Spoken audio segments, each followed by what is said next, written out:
नमस्कार साथियों। तो शुरू करते हैं आज की नई क्लास, जिसमें हम आपको सिखाएंगे कि टैली में जो जो फंक्शन दिए हैं वो क्या कहते हैं, उसको उसके गेटवे ऑफ टैली में क्या क्या होता है, कैसे कंपनी में खोला जाता है, कैसे उसमें डाटा एंट्री की जाती है। तो सबसे पहले जब हम टैली को ओपन करते हैं तो कुछ इस तरह का सरफेस आप सबके सामने आता है, जिसमें सबसे पहले लिखा होता है सिलेक्ट कंपनी। मतलब हमने जो जो कंपनी हमने क्रिएट करके उसको सिलेक्ट करना है। तो जैसे कि हमने एक कंपनी क्रिएट की थी, हम उसको खोल लेते हैं। तो हमने यहाँ पे जाके इसमें जैसे क्लिक करेंगे तो आपके सामने कंपनी आ जाएगी। मैंने Rakesh Kumar hardware storage fake company decide की है, वैसे बनाई हुई है। तो उसके हम खोल लेते हैं। अभी कुछ जो हमारे सामने सबसे पहले ये बॉक्स आता है, इस बॉक्स को कहते हैं हम लोग गेटवे ऑफ टैली।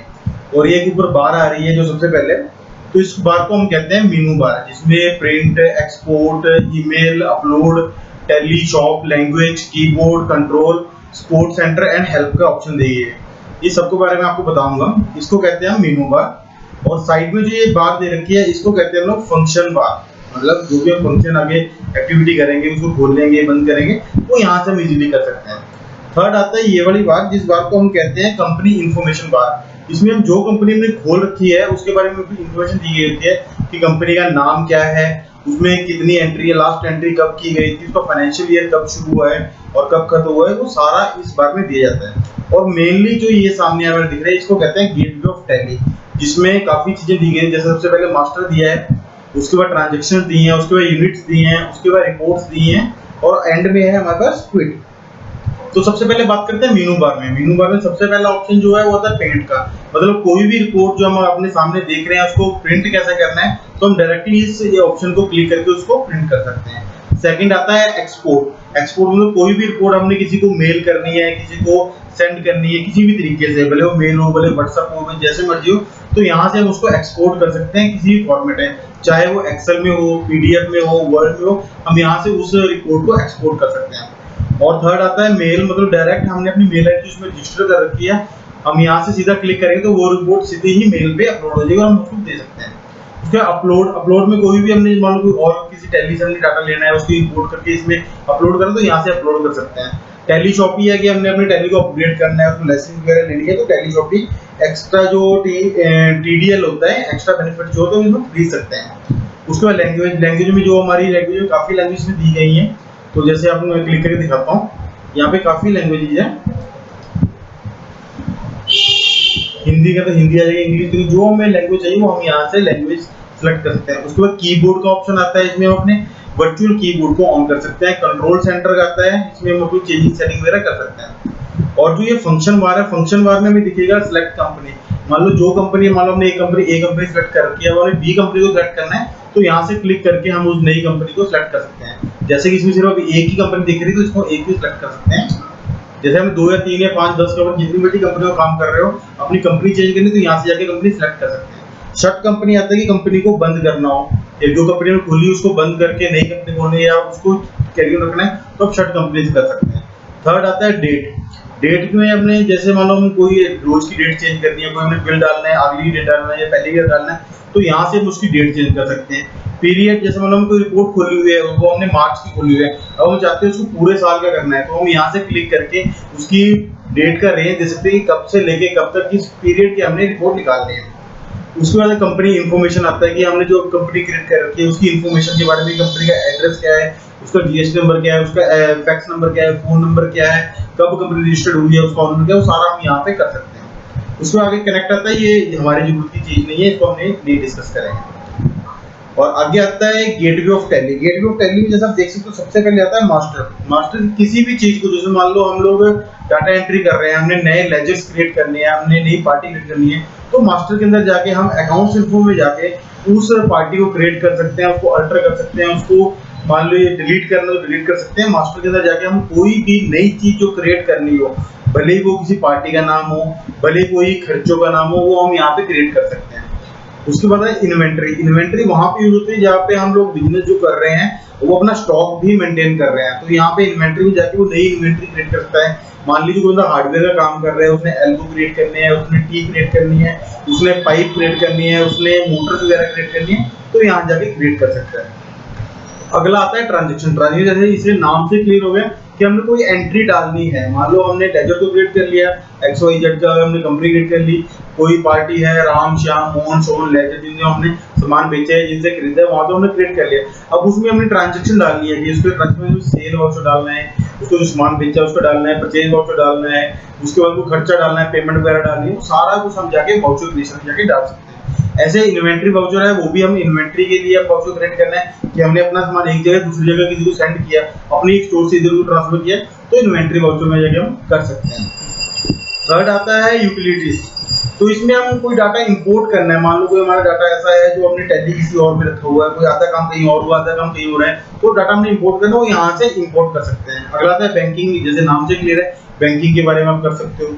उसके बाद फोर्थ आता है रिपोर्ट्स, कि हमने जो भी काम किया है उसकी रिपोर्ट जनरेट करनी है। जैसे हमने कोई काम कर रखा है, उसमें हमने देखना है कि बैलेंस शीट हमारी क्या बनी, कितने हमारे एसेट्स हैं, कितनी हमारी लायबिलिटीज हैं, क्या हमने प्रॉफिट कमाया, क्या हमने लॉस किया, कितना हमने खर्चा किया, वो सारा इस रिपोर्ट में हम देख सकते हैं। जैसे बैलेंस शीट में हम बैलेंस शीट देख सकते हैं कंपनी की, जो भी हमने काम किया है। प्रॉफिट एंड लॉस में हमने टोटल सेल कितने की, टोटल परचेज कितनी की, कौन कौन से खर्चे किए, क्या हमारा प्रॉफिट रहा, क्या हमारा एंड स्टॉक रहा, वो सारा प्रॉफिट एंड लॉस में देख सकते हैं। उसके बाद अगला आता है स्टॉक समरी। स्टॉक समरी की हमने कौन सा स्टॉक कब खरीदा है, उसकी समरी, स्टॉक के बारे में पूरी समरी आती है कि कितना स्टॉक हमारे बचा है, क्या नहीं है। उसका रेशियो एनालिसिस होता है, ये आगे कंपनी में यूज होता है, ये नॉर्मल रूटीन में यूज नहीं होता। उसके बाद डिस्प्ले, डिस्प्ले में आप अंदर जाके आप कुछ भी देख सकते हो, लेजर देखना है, अपने खर्चे देखने, कुछ भी देखना है। जैसे मैं फोटो दिखाया था आपको, हम डिस्प्ले में क्लिक करते हैं तो आ गया ट्रायल बैलेंस आ गया, कि आपका टोटल देखना है कि ट्रायल बैलेंस क्या शो कर रहा है। डे बुक आपकी डे बाय डे आज के पूरे दिन में आपने क्या क्या ट्रांजेक्शन की, क्या क्या एंट्री की, वो डे बुक देख रहे हो। अकाउंट बुक्स में आप लेजर देख सकते हो, किसी पार्टी का नाम देख सकते हो, सब कुछ हो गया। उसमें स्टेटमेंट ऑफ अकाउंट्स में जैसे हमने पूरा ग्रुप बना दिया कि हमारे 10 बंदों को सामान बेचा, तो टोटल सामान कितना बेचा, टोटल हमारे डेटर्स कितने, टोटल हमारे क्रेडिटर कितने हो गए। उसके बाद इन्वेंट्री बुक्स आ गए, ऐसे ही स्टेटमेंट ऑफ इन्वेंट्री की स्टेटमेंट्स आएगी। स्टैट्यूटरी रिपोर्ट हमारी टैक्सेशन से रिलेटेड होती है कि हमारा कितना जीएसटी, हमने कितना टैक्स हमने किसी को दिया, कितना लिया, वो सारा परचेज पे आईटीसी कितना मिला, सेल पे हमने कितना आउटपुट टैक्स दिया है, तो हमने वो कितना लेना है, सारा वो इसमें आता है। अगर कैश फ्लो, कि कैश का फ्लो कैसा रहा, कैसे कैसे हमारे पास आया, कितना हमने कैश दिन में दिया, कितना हमने दिन में लिया, वो सारा आता है। उसके आगे पेमेंट से भी हमने टोटल पेमेंट्स कितने की, टोटल रिसिप्ट कितने की, वो सारा इसमें हम रिपोर्ट पे जाकर देख सकते हैं। लिस्ट ऑफ अकाउंट में देख सकते हैं कि हम किसी भी अकाउंट्स की लिस्ट के बारे में बोल के, डेटर क्रेडिटर, भले वो पेमेंट्स हो, भले वो खर्चे हो, भले कैश क्रेडिट हो, उसके ऊपर देख सकते हैं। ठीक है, इसके बाद आगे लास्ट आता है क्विट। क्विट में हमने इसे बाहर निकलने के लिए। तो ये तो गेटवे ऑफ टैली के बारे में। अब इसमें आता है कि हमने कंपनी क्रिएट कर ली, अब इसमें हमने जीएसटी का नंबर वगैरह डाल दिया। अब हमें जीएसटी को इसमें एक्टिवेट कैसे करना है, जीएसटी की जो फीचर है कि हमारा जीएसटी जो है वो बिल पे लग के आए, तो हमने उसके लिए कंपनी में तो हमने सिंपल से जीएसटी नंबर डाल दिया था, तो पार्टी नेम डाल दिया था। अब अगर जीएसटी फीचर हमने अपडेट करना है, तो आपके सामने यहाँ देख रहे आपको फंक्शन बार में आपका एक F11 फीचर्स का ऑप्शन दे रखा है। आपने फीचर के ऑप्शन में क्लिक करना है, यहाँ पे आपको काफी ऑप्शन दिखते हैं, जैसे अकाउंटिंग फीचर, आपने कोई अकाउंटिंग फीचर ऑन करना हो कि फिफो लिफो का करना हो कि जो सामान पहले हो पहले जाए उस तरीके, या इन्वेंट्री का कोई फीचर अपडेट करना हो कि इन्वेंट्री कितना कितना आपका मार्जिन डिसाइड किया जाए, वो सारा कुछ इसमें आता है। अब हम थर्ड बात करेंगे स्टैट्यूटरी एंड टैक्सेशन।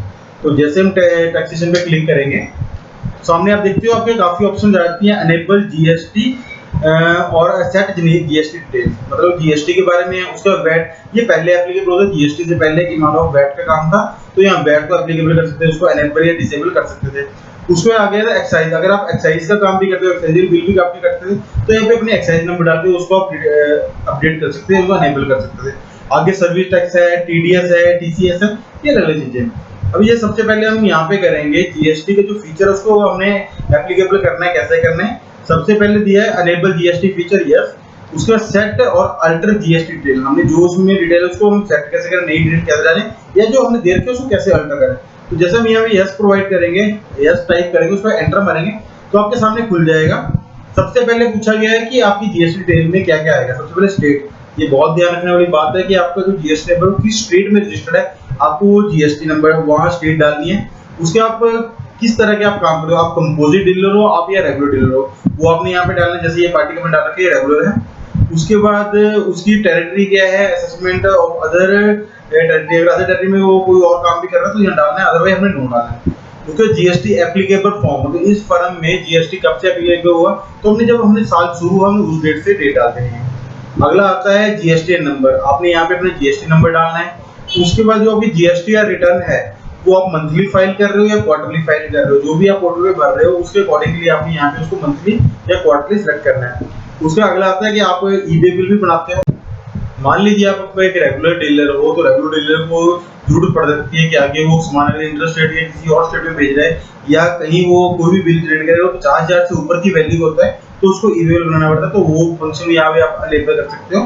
तो उसके लिए अगर आप ईबे बिल के लिए एप्लीकेबल तो आपने यस करना है, और आप कब से हो, जब से आपने फर्म शुरू तब से करना है। और ये किस पे डिपेंड करेगा, आपकी जो थ्रेशोल्ड जो लिमिट है वो इनवॉइस के ऊपर डिपेंड करेगी। आपका इनवॉइस अगर वो 50,000 से ऊपर बनता है तो आपको ये ईबे बिल बनाना पड़ेगा। तो आप यहाँ पे लिमिट सेट कर सकते हो। और applicable for local interest rate आप इंटरेस्ट रेट करोगे क्योंकि इंटरेस्ट रेट पे ही ज्यादा लगता है। तो ये करने के बाद आपने बाकी और कुछ नहीं करना है, इसमें जाके इसको एंटर मार के जैसे आप यस करोगे तो आपका वो एप्लीकेबल हो जाएगा, जीएसटी डिटेल सेव हो जाएगी। और इसके बाद आप एंटर करके लास्ट में आ जाइए, क्योंकि बाकी हमने भरने की जरूरत नहीं है। यहाँ पे आप उस कंपनी का पैन नंबर दे सकते हो, ये तो बहुत ज्यादा जरूरी नहीं है, आपका मन दे सकते हो। और उसके बाद अगर कंपनी अगर रजिस्टर्ड है, कंपनी रजिस्टर्ड है, तो आप वहाँ पे उसका सीआईएन नंबर भी दे सकते हो। और ये जब सब आप करोगे, उसको यस करोगे, तो आपको वो जीएसटी फीचर जो है वो एप्लीकेबल हो जाएगा, वो अनेबल हो जाएगा आपके सिस्टम में। तो हम बाकी आगे बताएंगे अब अगली क्लास में आपको कि वाउचर एंट्री क्या होती है, वाउचर क्या होते हैं, किस किस तरह के वाउचर होते हैं, और उनको हम कैसे सेल वाउचर क्रिएट करें, कैसे परचेज वाउचर क्रिएट करें, कैसे लेजर क्रिएट करें मास्टर के अंदर जाके, कैसे हम इन्वेंट्री क्रिएट करें मास्टर के अंदर जाके। तो सारा हम आपको नेक्स्ट क्लास में बताएंगे। तो थैंक यू।